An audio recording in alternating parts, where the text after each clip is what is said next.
Magandang umaga ulit mga kapatid. So ito po ating mensahe po sa umaga po ito. Dahil meron pong kaisipan na dahil ang mga babae wala silang leadership role sa iglesia, na wala silang gawain.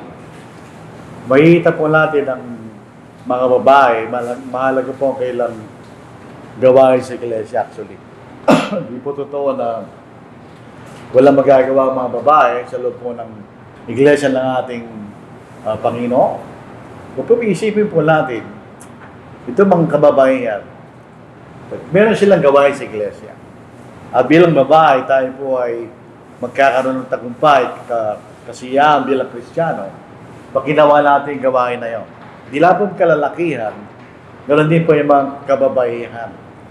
May mga gawain na pwedeng gawin sa iglesia ng mga babae, at ito'y tinuturo po ng bagong tipan kung ano yung gawain na yun. Sabihin, minsan meron tayong kaisipan dahil hindi pwede maging maara, hindi pwede maging elder, hindi pwede mga deacon ng mga babae, wala silang magagawa. Actually, hindi totoo yun. Meron po silang magagawa. Ito mga babae, mahalagang kailang gawain. Dito po sa Great Commission, sinin po natin. And Jesus came up and spoke to them, saying, all authority has been given to me in heaven and on earth. So lahat ng kapamahalaan nasa ating Panginoon. Nung siya mag-utos, ito'y galing sa kanyang kapamahalaan, ibinigay sa kanya ng Diyos. At tingnan po natin. And he said to them, going to all the world and preach the gospel to all creation, he was believed and has been baptized shall be saved, but he was disbelieved shall be condemned. Yun ang sinasabi niyang kaligtasan. So yung mga babae, mga lalaki, ginawa natin yan. Na tayo naging sumpalataya sa Ebanghelyo, tayo po ay sumunod bilang mga Kristiyano. Tayo po itinuruan sa kalooban ng Diyos. Kay lalaki, kay babae, ganyan. Dito po sa John chapter 6 verse 45. It is written in the prophets, and they shall be all taught of God. Everyone who has heard and learned from the Father comes to me. Ganyan. Tayo po ay natututo sa Ama sa pamagitan ng Ebanghelyo. Pag tayo natuto sa pamagitan ng Ebanghelyo, tayo pupunta sa ating Panginoon. So lahat ng mga Kristiyano, babae, lalaki, tayo po'y naturuan ng kalooban ng Diyos. Kaya tayo po'y naging mga Kristiyano at alagad ng ating Panginoon. At ito po yung obligasyon ng bawat isa. The things which you have heard from me in the presence of many witnesses, and trust this to faithful men will be able to teach others also. Bagamat sinasabi ito lalaki. Pero meron tayong obligasyon na ituro ang katotohanan sa iba. Kanya. In a specific public way, ito yung mga lalaki. Pero hindi ibig sabihin na yung mga babae, wala rin silang obligasyon sa ganung paraan. Totoo po, yung public preaching, yung mga mangaral sa lalaki yan. Sabi dito, commit and trust this to faithful men. Pero kung makikita natin ang katotohanan, ginawa naman po nila ito. Ang dalawang paraan ng pagtuturo, therefore those who had been scattered went about preaching the word. Kung pasinin po natin, yung nagsipangalat, hindi lang lalaki yun.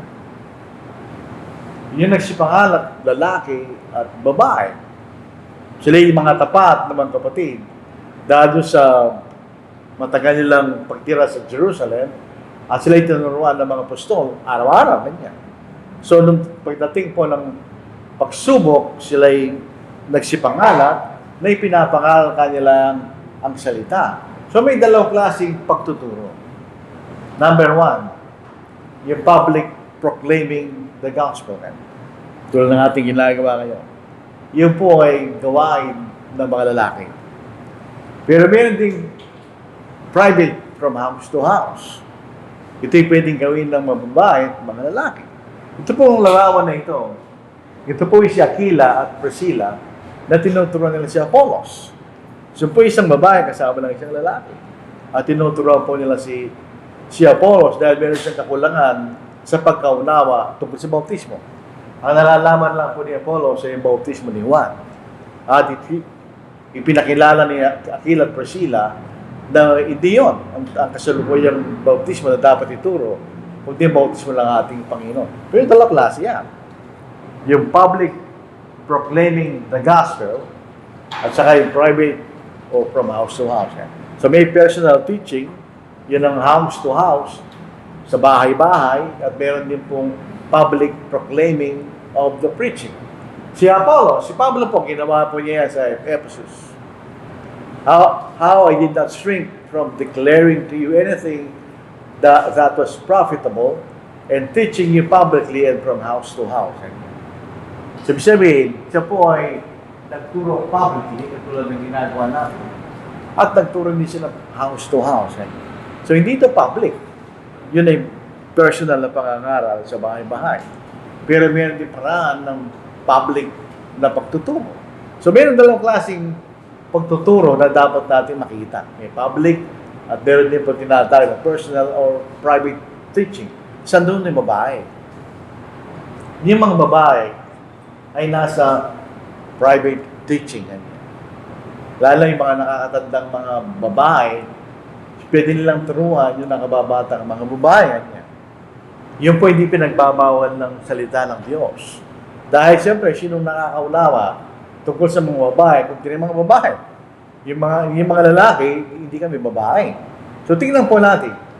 Sa 1 Timothy chapter 2 verse 9. Ito po yung tinuturo kung bakit ang mga babae ay hindi sila binigyan ng kapamahalaan na magturo publicly. Say natin. Likewise, I want women to adorn themselves with proper clothing, modestly and discreetly, not with braided hair and gold or pearls or costly garments. Unawain po natin yan, hindi masama yung pangalawa. Pero kung yan lang ang iyong intensyon bilang babae, hindi yan gusto ng Diyos. Ang gusto ng Diyos ay yung panloob na pananampalataya kanya. Kaya sinasabi rito, yung proper clothing, modestly and discreetly. Saka yung panlabas. Yun ay maayos na pananamit ng isang babae. Pero hindi kanya, hindi lang ito yung emphasis mo. Kailangan malaman mo rin yung una kanya. But rather by means of good works. So mabuting gawa, ibig sabihin, pagsunod sa kalooban ng Diyos. As is proper for women making a claim to godliness.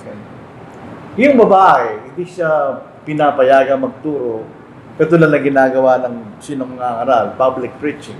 Sinasabi rito, a woman must quietly receive instruction with the entire submissiveness.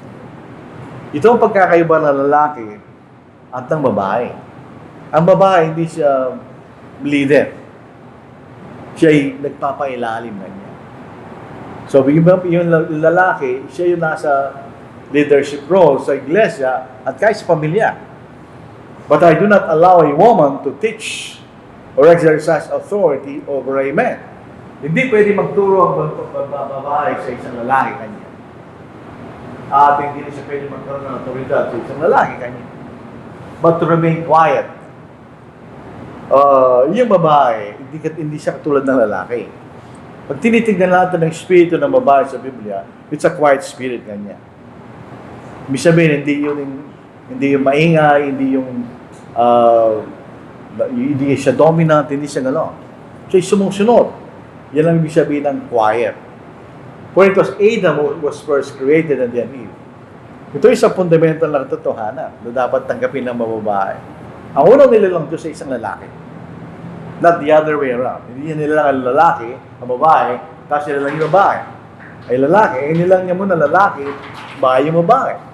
Sapagkat ang role ng babae ay upang tulungan niya yung asawa niya. Kasi sa Genesis chapter 2. Dahil mo lang makita ng isang pwedeng maging katulong ng Panginoon ng isang ang lalaki na nag-iisa. Sabi niya, hindi mabuti na ang lalaki ay nag-iisa kanya. At sinabi ng Panginoong Diyos, hindi mabuti ng lalaki ay nag-iisa. Siya'y gagawa pa ng isang katuwang na nagbabagay sa kanya. So nakita ng Diyos na hindi maganda na ang lalaki ay nag-iisa. Kailangan niya lang kasama kanya. So nilalang siya ng isang tao na katuwang niya. Pero siya isang babae, hindi siya lalaki. Kaya mula sa lupa, inilalang ng Panginoon Diyos ang lahat ng mga hayop sa parang, ang lahat ng ibon sa impapawid, at dinala sa lalaki upang malaman kung ano ang tatawag niya sa mga iyon.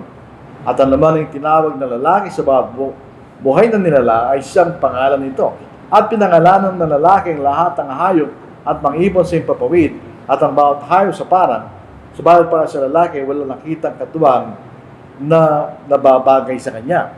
Kaya pinatulog ng mahimbing ng Panginoong Diyos ang lalaki, at habang siya natutulog, kinuha niya isa sa kanyang mga tadyang, at pinanghilom ang laman sa lugar na iyon.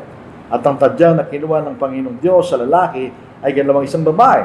At dinala siya sa lalaki at sinabi, sa wakas ito'y buto ng aking mga buto, laman ng aking laman, siya tatawagin babae sapagkat sa lalaki siya kinuha kanya.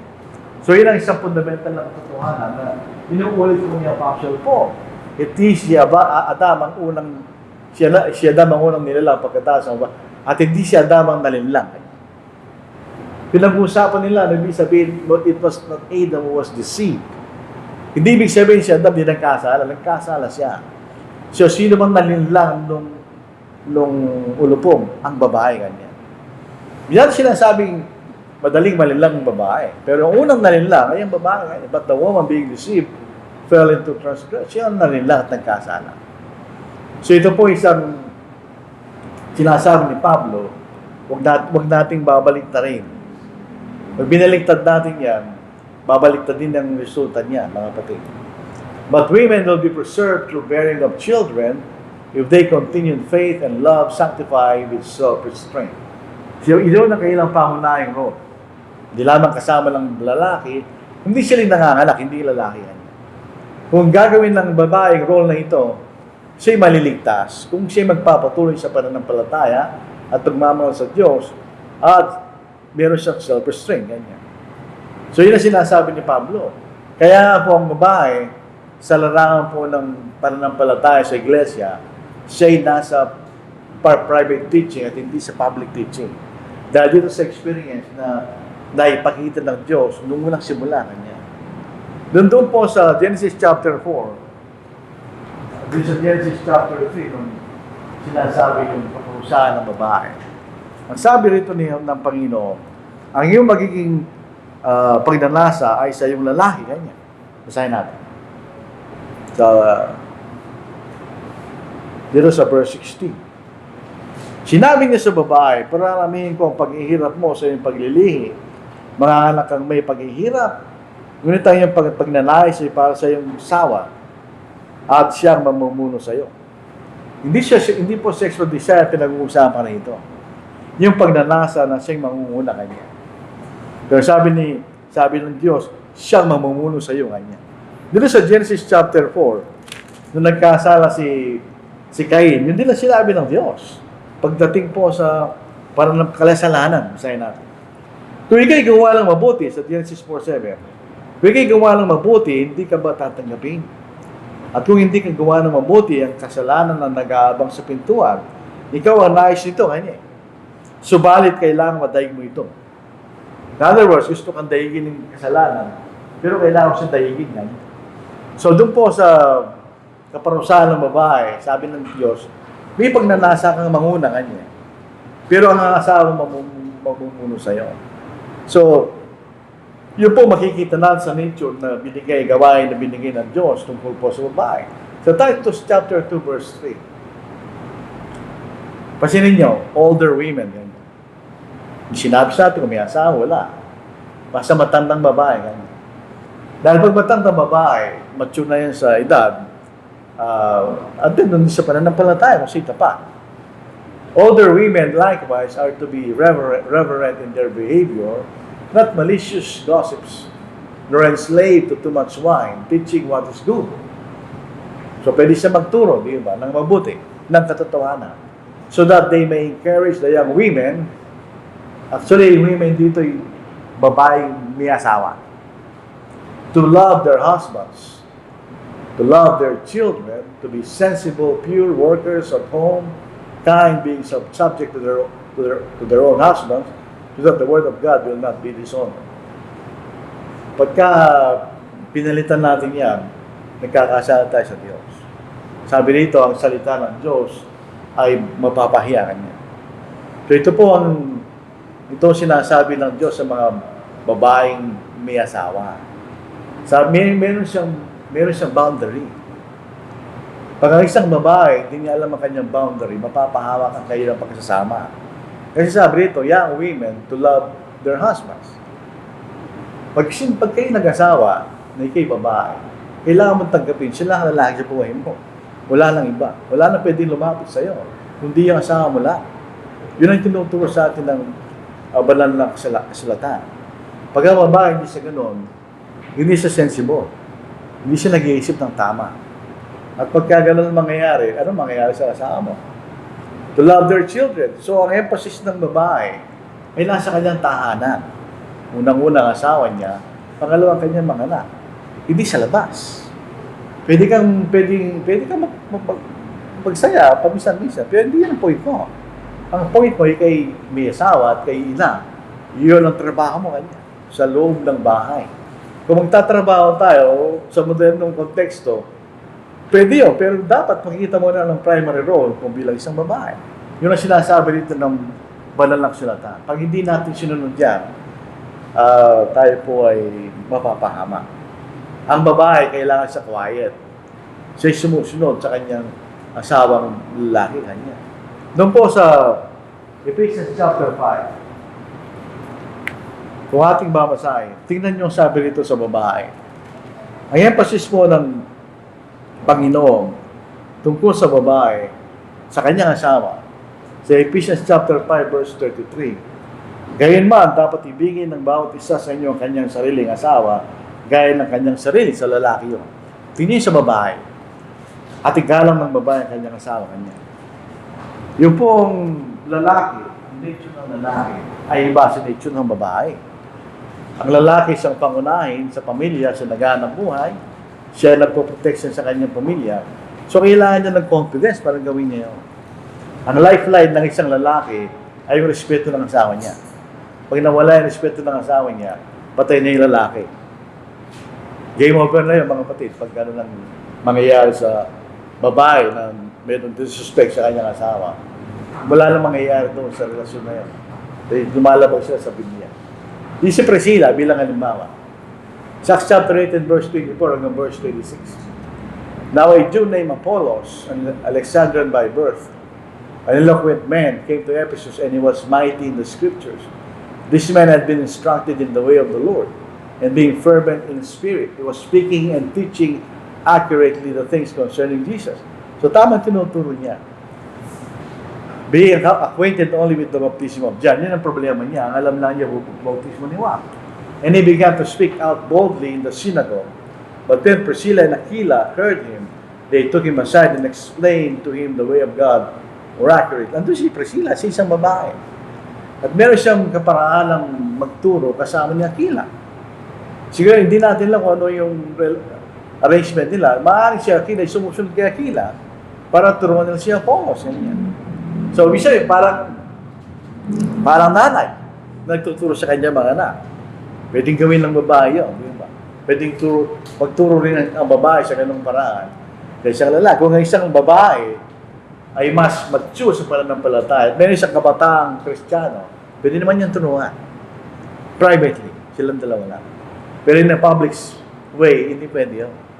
So, ito makikita nating restriction na binibigay sa mga babae.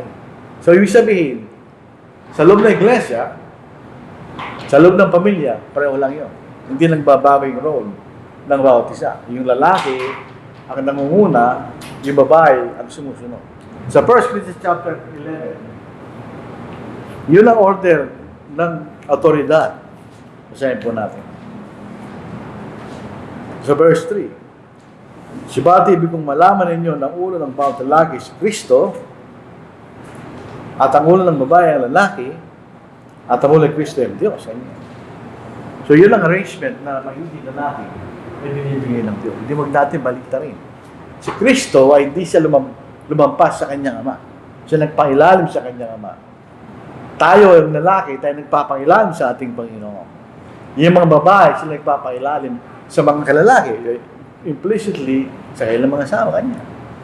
So, merong makikita nating level ng otoridad ang sinasabi sa Biblia. Yung sa pangangaral po ng Ebanghelyo, hindi sila nagtuturo publicly, pero sila nakakatulong. Si Apostle Paul sa Philippians 4, chapter 4, verse 3. Indeed, through companion, I ask you also to help these women. We have shared my struggle in the cause of the gospel, together with Clement also and the rest of my fellow workers, whose names are in the book of life. So tingnan niyo, may mamabaan dyan, di ba? Sila po ay tumutulong, tingnan niyo. I ask you to help these women who have shared my struggle in the cause of the gospel. So may tumutulong na magkababayan kay Apostle Paul sa kanyang pangaral sa Ebanghelyo. Hindi natin alam kung anong extent ng kailang tulong, financially, or encourage si Apostle Paul, o kasama ni Apostle Paul sa pangaral. But definitely sila ay tumutulong kay Apostle Paul. So ibang kababaihan, pwede lang gawin nyo na gawin. It's Romans 16 verse 1. I commend to you our sister Phoebe, who is a servant of the church, which is a Cenchrea, that you receive her in the Lord in a manner worthy of the saints, and that you help her in whatever matter she may have need of you. For she herself has also been a helper of many, and of myself as well. With Prisca, yung po shortcut ng Priscilla, and Aquila, my fellow workers in Christ Jesus, and who for my life risk their own necks, to whom not only do I give thanks, but also all the churches of the Gentiles. So, tingnan niyo, may mga babaeng binabakit yan na meron silang mahalagang ginagawa sa larangan po ng iglesia. So, ano yung spirit ng babae? Siya po ay nagpapakilalam sa kanyang asawang lalaki. Yung pong statistics ng paghihiwalay, 90% na nag-initiate ng divorce ay mga babae. 10% na tayong mga lalaki. Kasi yung mga lalaki, sila as much as possible, sila nag-stay sa ganong klaseng relasyon. Pero yung mga babae ang nag-initiate ng divorce, 90% dahil sa statistics. Kasi ang babae, kailangan siya magpahilalim sa kanyang asawa. Basahin po natin. Wives, be subject to your own husbands as to the Lord. Ito po yung serious na bagay kasi kung paano tayo nagpapailalim sa Panginoon, na sumusunod tayo sa lahat ng kanyang kalooban, ito rin ang dapat gawin ng mga sa babae. Kasi yun ang sinasabi sa atin, wives, be subject to your own husband as to the Lord. Paano naman tayo sumusunod sa Panginoon? Sinusunod natin ang buong kalooban ng Panginoon. Kasi susunod sa buong kalooban ng asawa, for as long na hindi masama. Siyempre, kahit naman tayo, ang Panginoon, wala naman kasi sa ginagawang masama. Pero ang mga lalaki, pwede silang gumawa ng masama. Bakit ito'y kalooban ng Panginoon, kailangan sumunod, ganyan. For the husband is the head of the wife, as Christ also is the head of the church. Yung mga ibang babae, para silang lalaki. Sila yung nakikipag-compete sa kailang mga asawa. So, nakikita-dominate sa pag-leadership sa kailang tahanan. Hindi gusto ng babae lalaki yun. Ang gusto ng sino mga lalaki, isang babae na nagpapailalim sa kanya. Kasi, pag ang babae parang lalaki, hindi ka nag-isama ng lalaki. Para mayroong kompetisya sa lahat ng bagay sa iyong tahanan. Hindi kayo pumili lang isang babae dahil sa babae. Sinasabi rito ng Panginoon, for the husband is the head of the wife, as Christ also is the head of the church. He himself being the Savior of the body. Siya ang tagapagligtas ng katawan. But as the church is subject to Christ, tignan niyo, inuulit lang ni Pablo, so also the wives ought to be to their husbands in everything. So, ito po yung reflection sa mga kabataang lalaki. Pag naghahanap kayo ng babae, situate na sila'y susunod sa inyo. Sa lahat ng bagay. Walang pasubali yun. Maliban lang kung masama yung pinasusunod mo.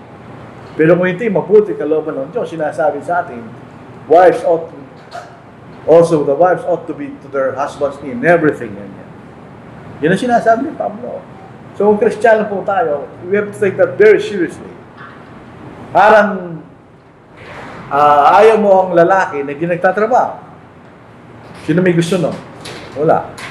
Ayaw rin ng lalaki sa isang babae na hindi sumusunod sa kanya. As pala nung wala naman siyang ginagawa niya mga bagay na responsibilidad niya. Both ways kasi yun. Pagka hindi ganon, talagang walang mangyayari. Husbands, love your wives. Jesus Christ also loved the church and gave himself up for her. Ito ang trabaho ng lalaki. Binibigay mo yung sarili mo para sa lahat ng bagay, sa kanyang pangailangan, sa kanyang proteksyon, emotional need, etc. Yun ang trabaho ng lalaki. Ang trabaho ng babae, sumunod ka sa asawa. Pag hindi natin ginawa yan, bilang mga babae, nagkakasala tayo sa Diyos. In the same manner na isang lalaki hindi nagtatrabaho tamad, hindi niya binibigay yung pangailangan pamilya, nagkakasala rin siya sa Diyos. So, mayroong specific role ang bawat isa for a successful na relationship ayon sa kalooban ng Diyos. Yun yung sinasabi sa atin ng banal na kasulatan. Sa Colossians 3:18, sabi niya, wives, be subject to your husbands. Bakit? As is fitting in the Lord. So, sabihin, ito yung gusto ng Panginoon. Pag hindi mo ginawa, kausap mo yung Panginoon. Hindi mo nakausap yung asawa mo, kausap mo na yung Panginoon. Pag hindi ka nagpailalim sa iyong asawa, sa mga bagay, dapat magpailalim ka. Kasi kausap mo na yung Panginoon pagka gano'n. Sa 1 Peter chapter 3, 1-6, ito ang dapat nating tignan bilang mga babae. Lalo kung tayo Kristiyano. Wives, likewise, be submissive to your own husbands, that even if some do not obey the word, they, without a word, may be won by the conduct of their wives. Ano ba nakikita sa kailang mga babae when they observe your chaste conduct? Pag sinabi natin chaste conduct, ito yung mabuting pag-ugali, hindi lang mabuti. Yung pure, hindi kayo dalisay bilang babae. Hindi ka mahalay. Ikaw isang babae na sinasabi ng Biblia, accompanied by fear. Do not let your adornment be merely outward, arranging the hair, wearing gold, or putting on fine apparel. Rather, it be some hidden person of the heart, with the incorruptible beauty of a gentle and quiet spirit. Tingnan nyo. Yun ang babae gusto ng Diyos. A gentle and quiet spirit, which is very precious in the sight of God. Ang Diyos na gumawa ng kagandahan pisikal. Siya gumawa nun. Pero hindi yan ang gusto ng Diyos. Ang gusto ng Diyos, kanya, yung nasa loob mo, sa yung puso kanya. The incorruptible beauty of a gentle and quiet spirit, kanya. Yun ang kalikasan ng tunay na babae, which is very precious in the sight of God.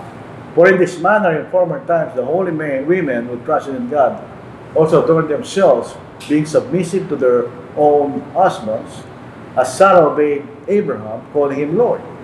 Whose daughters you are if you do good and you are not afraid with any terror. So yun ang sinasabi ni Papa Pedro tungkol sa babae kanya. Merong boundary yan. We observe your chaste conduct kanya. Walang masasabi sa'yo yung asawa mo kanya. Wala siya makikitang bagay na magtutulot ng hindi maganda kanya. Yun ang chaste conduct. Ito'y sa mga babae ng kailang mga asawa, hindi Kristiyano. Na kahit hindi siya mangaral, hindi mo siya pangaralan sa salita, pag nakita nila yung ginagawa mo bilang asawa kanya, baka sila yung maging Kristiyano, hindi sinasabi sa atin. So, hindi naman siya alipin ng kanyang asawa. Hindi naman natin ginagawang alipin yung mga babae. Sabi po sa Ephesians 5:25, husbands, love your wives, just as Christ also loved the church and gave himself for her. Husbands likewise dwell with them with understanding. Iba yung nature ng babae, totoo po yun, giving honor to the wife as to the weaker vessel. Yung weaker vessel, hindi po ito yung mahinang klaseng babae, hindi. Ang lalaki, siya po yung vessel na makapal, na hindi maganda, na matibay. Ang babae siya yung mahina. Ito yung mamahaling vessel na madaling masira kanya. And as being heirs together of the grace of life, that your prayers may not be hindered. So, ibig sabihin, kung tayo mga Kristiyano, di natin ginagawa ang ating role sa larangan ng pag-aasawa, hindi pakikinggan ng Diyos ang ating panalangin. So, kailangan gawin ng lalaki kanyang gawain, gawin din ng babae kanyang gawain. At tayo pakikinggan ng Diyos sa ating mga panalangin. ito po ang hindi nag-i-appreciate ng ibang mga babae. Yung ibang mga babae, pag sila'y nasa bahay, ginagawa lang kailang gawain. Para ito sa mababang uri ng gawain. Actually, hindi. Ito yung pinakamataas at pinakagagalang-galang na gawain para sa isang babae. Yung ba ito na sinasabi ng Biblia? The older women likewise, that they be reverent in behavior, not slanderers, and given to much wine, teachers of good things, that they may admonish the young women to love their husbands, love their children, sa kanyang tahanan. Yun ang kanyang kaharian. Ang kaharian ng lalaki sa labas, habang siya nakikipagtunggali, para siya mag-anak po, yun ang kanyang kaharian. Ang kaharian ng babae sa kanyang tahanan, yung domestic, hindi siya domestic helper, hindi. Yung domestic yung bahay, yun ang kanyang tahanan. Yun ang kanyang sphere. Siya yung reyna sa kanyang tahanan. Yun siyang bahala sa kanyang tahanan. Hindi pinakikilala ng lalaki yun. Yun ang sa kanya. Ang lalaki, nasa labas yan. Ginagawa niya kanyang gawain para meron siya maibigay sa kanyang pamilya. Ang babae, nasa loob siya. Ang kanyang tahanan, ang kanyang priority. Kung nagtatrabaho, kailangan isipin natin yan. Yun ang yung priority. Hindi yan nakakahiya. Actually, pagka kinocompute mo yung GNP ng isang bansa, hindi lang kinocompute yung contribution ng mga housewife.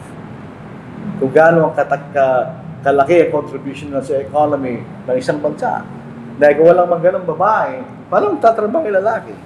Para Singapore, pag inalis mo yung domestic helper, babagsak ang economy nila.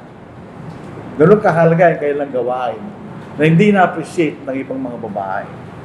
Pero hindi nila nalalaman na ito ang maganda na binigay ng Diyos sa kaila bilang mga babae. Lalo sa kasalukuyan nating panahon, nagkaroon ng ibang konsepto ng pagiging babae na hindi tahanan ng mahalagang gawain kundi sa labas. Nagiging lalaki ka pag gano'n. O pwede ka magtrabaho to supplement yung asawa, pero kailangan mo pa rin makita na ito yung spirit mo. Yung tahanan mo, huwag mo pabayaan. Pabayaan ang asawa, huwag pabayaan yung mga anak. Yun ang sinasabi sa atin natin. So, siya po'y kailangan maging ama, ina, at siya mga anak. May nagsatanong sa akin, paano kung yung babae ayaw magkaroon ng anak at siya may asawa? Sabay nagkakasala, sabi ko dyan, oo. Huwag kang mag-asawa kung ayaw maging ina at huwag kang mag-asawa kung ayaw maging mga anak. So, pumasok po tayo ng relationship sa pag-aasawa, ayan na mo yung sarili mo doon. Na ikay magbubuntis, masisira yung katawan, na ikay mag-aalaga ng bata. Yan ang dahilan bakit ginawang babae ng Diyos ang mga babae. Sa 1 Timothy chapter 5 verse, magaman ito yung younger widows, applicable din sa mga babaeng batang may asawa. Therefore, I desire that younger widows marry, bear children, manage the house, give no opportunity to the adversary to speak reproachfully. Kasi kung hindi nang gagawin yan, may pagkakataon yung diablo na ikay tuksuhin ganyan. May guys sinasabi sa atin, yung lalo kung widow, babaeng balo yan, pwede kang gumawa ng hindi ka nais-nais, kaya magkasawa ka na lang, kanya. Ikaw ay mga anak, at imalis mo yung tahanan. Walang, para ikaw ay safe, kanya, laban sa kalaban ng Diyos. Bilang panguli, ang mga babae sila. They are not second-class citizen. Di natin sinasabi ng mga babae mas mahina sa mga lalaki. May mga babae na mas matalino sa mga lalaki. May mga babae na mas mayroong nagagawa kaysa sa mga lalaki. May mga babae naging presidente, etc. Pero kung tayo Kristiyano, kung tayo po ay bibigyan ng babae at sa pagpapangumbaba, gawin niya yung gawain binigay sa kanya ng Diyos, yun ang parangan ng dinulahati mong Diyos kanya. At in the end, pagtapos ka na sa mundong ito, ikaw'y maliligtas. Bakit ginawa mo ang gawain bilang isang babae? Hindi naman tayo fair. Pag ang lalaki, hindi niya ginawa ang kanyang gawain bilang lalaki, hindi siya maliligtas. So both ways lang po yan. Sinasabi ng Diyos, ang mga lalaki ay ibigin nila ang kanyang mga asawa. Sinasabi ng Diyos, ang mga babae, galang mo yung asawa kanya. pag ginawa natin yung reciprocal role na yon, magtatagumpay ang Diyos sa kanyang layunin sa pag-aasama. So ito po ating mensahe po sa bago po ito. Yung ating mga mensahe, hindi lang po mensahe yan. Kailangan po nating matutunan kasi yan ang kalooban ng Diyos. Pag hindi tinatanggap ng babae ang kanyang proper role, masisira yung pamilya niya. Hindi sila magtatagumpay. Kasi mutual lang po yan. Gagawin ng lalaki, gagawin ng babae. At sila magtatagumpay sa layo ng Diyos sa kanyang sambahayan. So ito po ang ating mensahe sa umaga po ito.